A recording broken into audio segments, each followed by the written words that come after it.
சுந்தரர் வந்து இப்படி கோயில் கோயிலாக போய் பாடிட்டு போயிட்டு இருக்கும் பொழுது அவினாசி கோயிலுக்கு போயிருக்காரு. போகிற வழியில் ஒரு ஏரி, அதில் ஒரு ஒரு அம்மா வந்து கரையில் உட்காந்து அழுதுகிட்டே இருக்கு.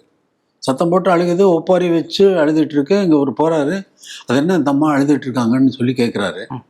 கேட்டால் இல்லை, அந்த அவங்க பெற்ற குழந்தைய வந்து முதல்ல வந்து க கவிட்டு போயிடுச்சு, முதல்ல சாப்பிட்ருச்சு அப்படின்ற. உடனே பார்க்குறாரு, பார்த்துட்டு ஒரு பதிகம் பாடுறாரு. 10 பாட்டு. பதிகம்னா 10 பாட்டு. 10 பாட்டு பாடினோடனே அந்த முதல்ல வந்து 4 நாள் ஆச்சு சாப்பிட்டு.